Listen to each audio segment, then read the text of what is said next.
Ladies and gentlemen, dear friends, the Friedrich Ebert Foundation invites politicians, experts in democracy and representatives of European civil society, as well as young people I just had the chance to meet, and young professionals from all over Europe to reflect on democracy in Europe, here in this historical location, which is the place of the Hambach Festival of 1832.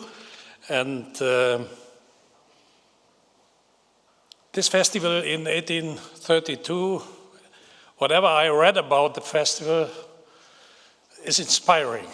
It was a festival in, I repeat, 1832 of peace and love, which sounds more than Woodstock.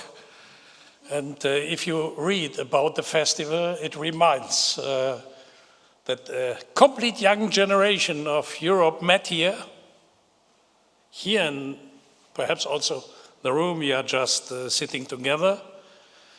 And the Hambach Castle is since then a symbol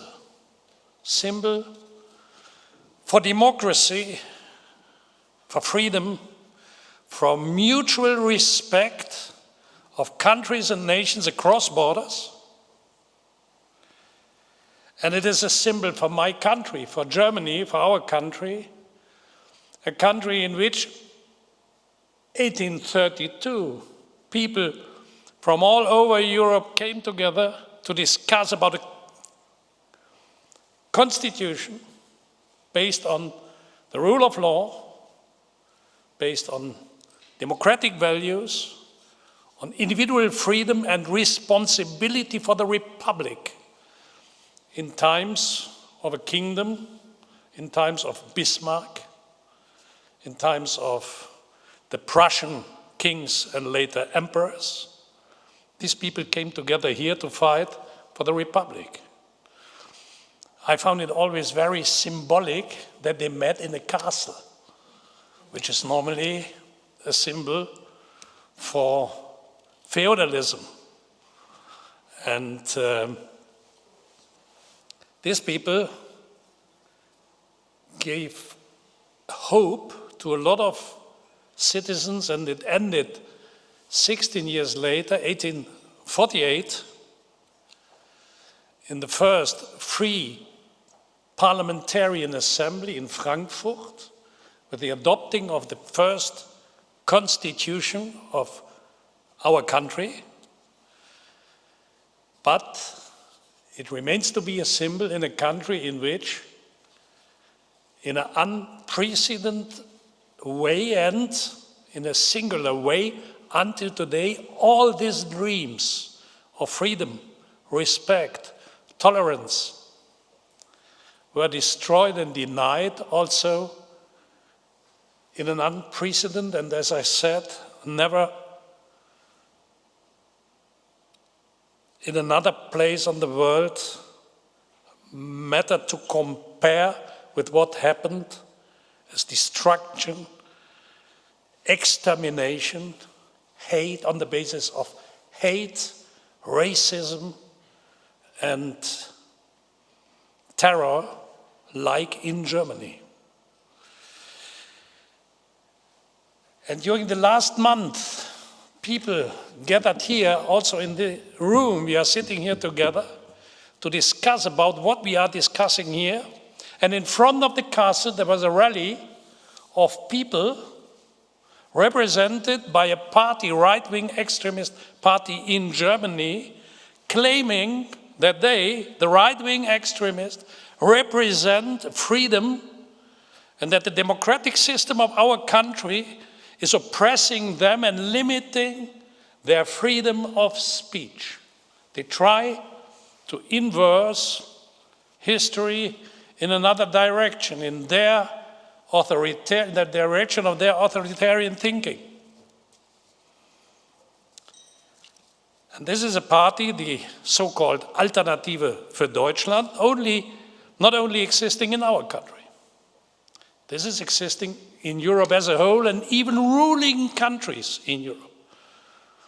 I'm very happy that left-wing people from Hungary are here. I just met them and we took a photo together. I'm very proud that you followed our invitation, that you are participating. And I mentioned the Hungarians because in Hungary, an anti-European government is ruling the country with European money. This is the same strategy of people who are trying to destroy democracy with the means of democracy. And we have to prevent Europe that it is destroyed with European money, like Marine Le Pen tries to do it in France, or Mr. Salvini in Italy, or the so-called Alternative für Deutschland here in Germany. And in my eyes, the Alternative für Deutschland, alternative for Germany. If I'm listening to what they are telling us and to their speeches in the German parliament, they are not an alternative for Deutschland, they are a shame for our country. And therefore, I'm very happy that at this place here, the Friedrich Ebert Foundation, named by the first free elected president of a German republic in 1919, Friedrich Ebert became president of the German Republic. Around 90 years after people met here and after the First World War, with more than 7 million killed people from all countries in Europe, the dream of the people who met here in Hambach became a reality for Germany. We became a republic only lasting 14 years, existing 14 years, then destroyed by the Nazis.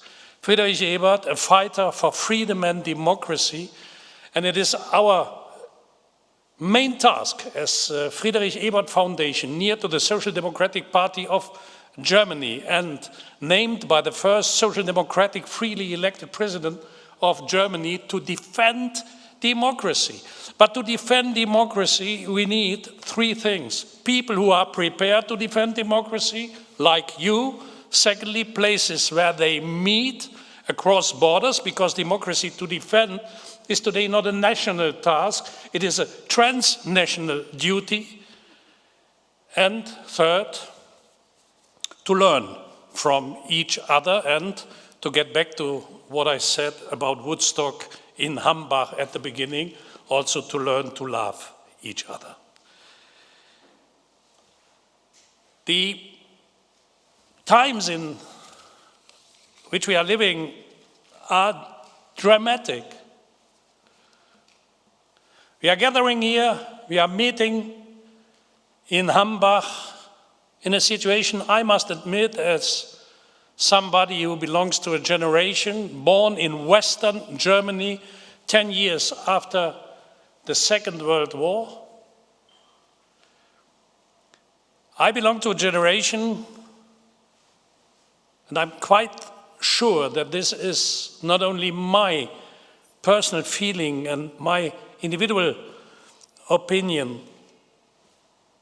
belonging to a generation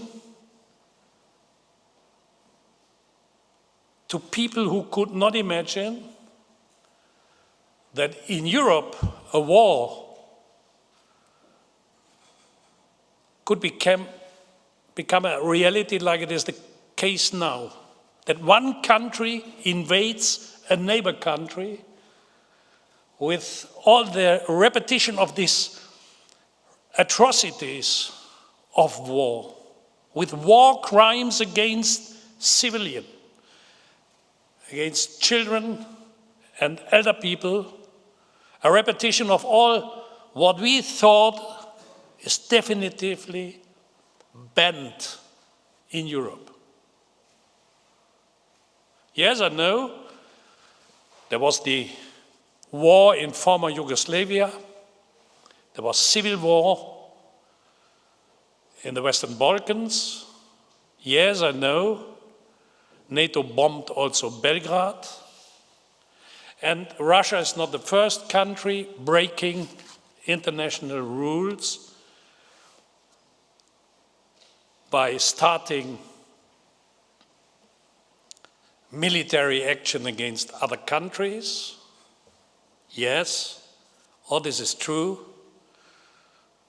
but it is not an excuse for what Russia is now doing against a sovereign country recognized 1992 by the Russian Federation with the territorial integrity of Ukraine, including Crimea. It is not an excuse and also not an explanation that the Putin regime is denying as a veto power of the Security Council of the United Nations international rules. The veto powers, France, the United Kingdom, China, Russia and the United States are in a specific way obliged to defend the rules of the United Nations, to defend international law. But what Russia is doing is destroying the spirit and the possibility to act of the United Nations. As a veto member, I repeat, in a specific way, obliged to defend international rules. They are breaking international law, and the place where they could be sanctioned visibly for the world community is the Security Council of the United Nations, in which Russia blocks every debate with its own veto. This is bringing a world order to a bankrupt. For me, this is one of the dramatic, beside these atrocities and the crimes, we have to go behind and bringing the responsible people to justice and in jail. But beside these atrocities and war crimes, the destruction of a world order which was never perfect and never 100% functioning, but creating a place, the Security Council in New York, where the different powers, world powers, came together and in front of the worldwide public discussed, rarely found a compromise, but were obliged to justify what they were doing and to accept critical observations and even opposition against what they were doing, is destroyed now. And the risk we are running is that we need more than ever in this multipolar world in which we are living. With not that was an error to believe in 1990 that the United States of America were the last remaining world power, and that the system of the United States, a capitalist economic system, and the Western democracy is the only possibility to rule a world power, was an error. Fukuyama was not right that it was the end of history, the fall of the Iron Curtain. China is an emerging power since 30 years. Today, China is a world power. And what we are facing, and we'll get back to it in some minutes, is that the so-called BRICS countries, Brazil, South Africa, India, and Russia, cooperating during the last 20 years, that the ties they built during the last 20 years are still functioning. It is an error to believe that the United States of America are alone. China is there. The ASEAN Pact in Southeast Asia is there. The African Union is existing. The BRICS countries are existing. And Russia, as the second nuclear power in the world, is there and is acting and existing. What we need more than ever is in the multipolar world, which replaced the bipolar world, here the United States, there the Soviet Union 30 years ago. In this new multipolar world, we need more than ever minimal standards and rules. Thank you very much. Thank you. Minimum standards and rules, binding and mandatory for everybody. And exactly in a time where we need the structure of the United Nations more than ever, a member state of the Security Council is destroying the system of the United Nations. This is a world out of order. And this is a threat for democracies. That's the reason why I mention it. Democracies need worldwide cooperation based on common standards, on common values. And the basic values is the recognition of freedom, of individual freedom. The recognition and the guarantee of states to give to their citizens these individual rights. About already in 1832, people here in Hambach discussed freedom of speech, freedom of science, freedom of media, freedom to travel, freedom to work wherever you want, to live wherever you want, freedom to live like you want to live, freedom of a concept of your life individually and guaranteed by the state, and not in a normative, to live in a normative world where other people describe the rules on which, based on which you have to live, as a basis on which you have to organize your life. And there is one place in the world, where countries and nations across border, in the light of what happened in the first half of the 20th century, especially coming here from Germany, with all these terrible atrocities, crimes, and destruction in Europe and worldwide, there is one place where countries and nations took, in my eyes, the right consequences after the Second World War. That's Europe. What is the idea of Europe? What is the idea of European democracy? Countries, sovereign states, and nations are working across borders together.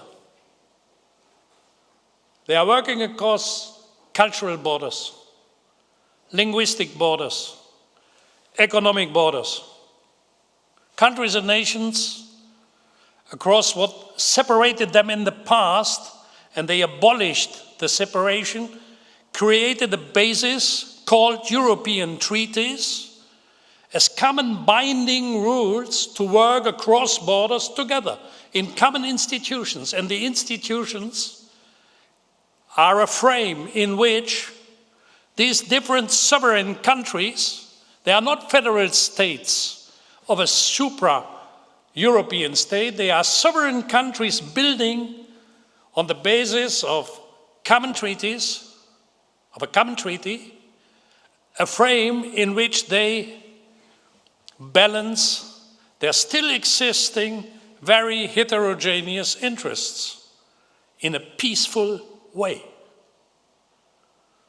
Peaceful way means nights and nights and nights of negotiations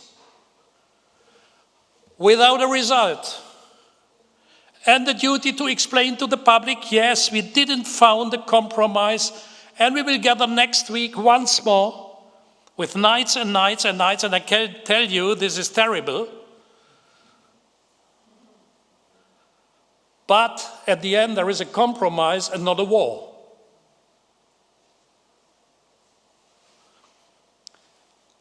I don't know if the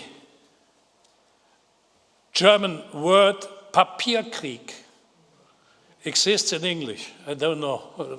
English translation, I have no English translation. A war on papers costs no life. Nobody is killed. But this is the kind of war in Brussels. A war written on different proposals for coming to a solution. The question we have to discuss here in Hambach is the idea of democracy, individual respect, rights for everybody, respect dignity, and individual rights within a society and between nations, written on a paper called Common Treaty, mandatory for everybody who is in a parliament, in a government, in an executive body, and giving and granting guaranteed individual rights to all the citizens, is in my eyes a reality which those who in 1832 gathered here never dared to dream about, but the beginning was a transnational dream here in Hambach of a constitution based on individual rights, freedom of speech, and mutual respect. Therefore, I believe strongly that Europe has to contribute something to the world. The European model is not, we can't transpose it from Europe to another part of the world one-to-one because it is a European system. And it is a result of European history, especially of German history and French history and Italian history, and since 90 of Lithuanian history or Polish or Romanian history, but it is European history. So we can't tell to Africans, take our system. We can't tell to Asians, take our European system. Or to the Latin Americans, who, except in Brazil, speak altogether Spanish. They have not this linguistic borders we have in Europe with our 27 or 28 languages in the European Parliament. Nevertheless, despite their common cultural basis, they are more separated than ever in Latin America, which is a proof that we can't transfer our European system one-to-one to another part of the world. But what we can contribute as Europeans to bring a solution to what I described as this missing world order is an idea. And the idea of Europe is that countries and nations try to cooperate across borders, finding their individual way in a world region like Africa or Latin America or Asia, under the very specific circumstances existing there, to realize that idea. Countries and nations cooperate across borders to find instruments on the basis of a common binding treaty to guarantee individual rights to their citizens. This is the idea. To realize the idea is in Europe possible under European circumstances, in other parts of the world under other circumstances, but it is an idea which is universal. I'm absolutely sure. And therefore the Europeans should try to propose that their model is not a world model, but a contribution to find a world order. We need more than ever. You will discuss in the 4 panels about the reform of the European Union. You need more time than 2 hours or an afternoon to find a solution. And you will discuss about the conference about the future of Europe. I know that a lot of people is very enthusiastic about that conference of the future of Europe. I do not belong to those people who are enthusiastic, by a simple reason. A top-down appeal to citizens, please make a bottom-up strategy, is wrong. But that's what happens. Governments ask the citizens, please tell us what we should do. This is not the first time that it happens in Europe, and I will predict you what will happen. Wonderful outcome landing in the archives of the governments. Already 13, I think, expressed that they are against the convention, including, this is for me always the very bitter moment also social democratic governments. Okay.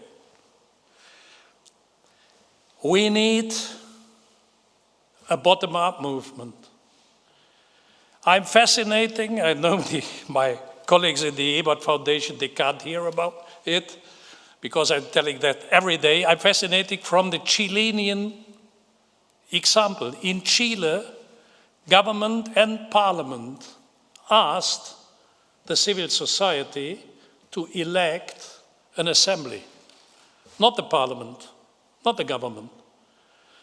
Citizen assemblies in every place in the country discussing about the new constitution, more or less an assembly like the assembly here.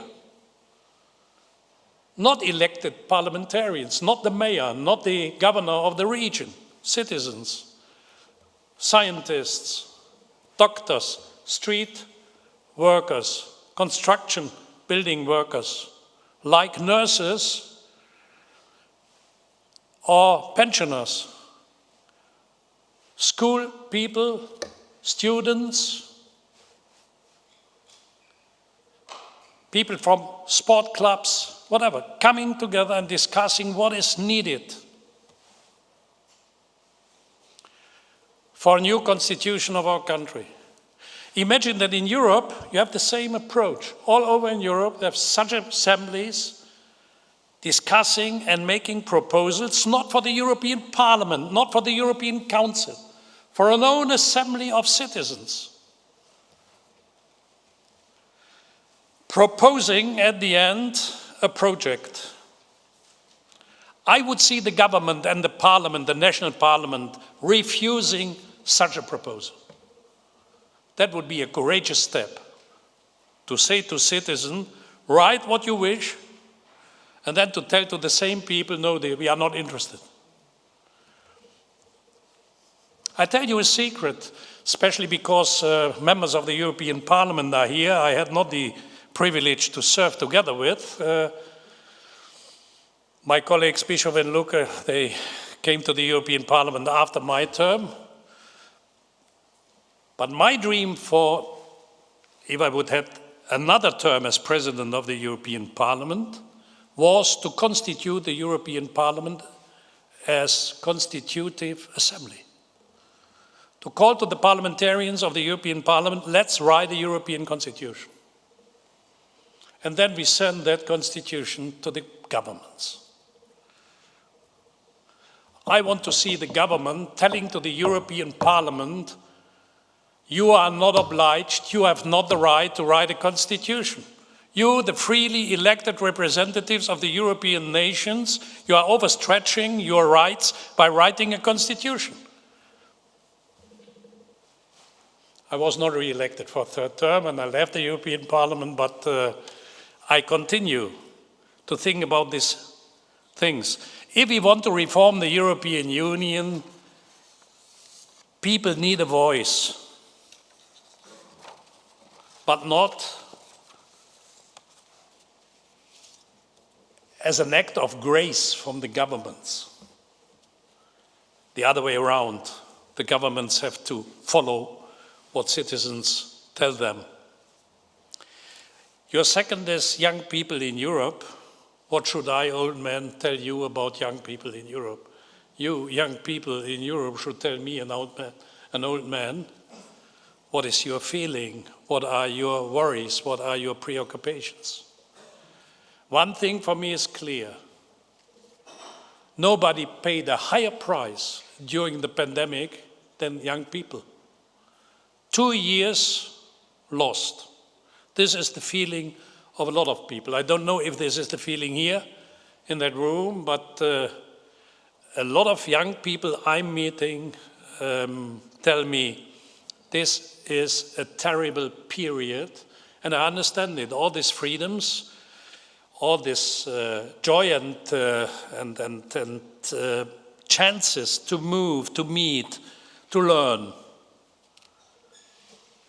We had, during the last 50, 60 years, is at least interrupted and was more or less impossible during the last 2 years. Therefore, young people have well justified the right to express not only their worries, but also their demands what society, what countries, what schools, what governments, what institutions as a whole should do to balance and to fill the gap, to balance the losses and to fill the gap which was created for a lot of young people by the pandemic situation we are living, or we faced during the last 2 years, and we are still, in my eyes, living in, and the risk that the pandemic is getting back is absolutely not banned. The increasing polarization in Europe and the role of parties is another point you will discuss, and I told you a lot about my feeling at the beginning of my speech about polarization in our country, in my country. And I think polarization is, since the shameful presidency of Mr. Trump in the United States, arriving even on places where normally democratic values of respect should be applied. And with a systematic, with a strategy of systematic denying of respect, especially to ordinary citizens or to opponents, given as an example coming from the White House, that those who are against you, those who have are of another opinion, are not opponents, that they are enemies and you have the right to destroy them. Not with military means, but to destroy their civilian existence in the internet, which is terrible. We are living in a time of polarization, and the worst case for me is that it arrived on the highest executive level in democracies. I'm not expecting from men like Putin or Xi Jinping or other dictators in the world respecting fundamental rules, but from a freely elected president of the United States or a British prime minister or an Hungarian prime minister, I expect the respect. And we faced exactly the opposite. That's, in my eyes, a point you should discuss when you discuss about polarization. The democratic parties have not the right to act in such a way. Neither the Republicans in the United States, nor the conservatives in the United Kingdom, nor the right-wing extremists in my country. So polarization is one of the biggest risks for democracy in our times. To conclude, I wish you a successful meeting here. I was asked to present some of my ideas here. I see via the increasing nervous signals I get from you and from my collaborator that I was, as always, too long. And therefore I present my excuses to being too long, and I hope I could contribute a little bit to the upcoming discussions. Thank you very much.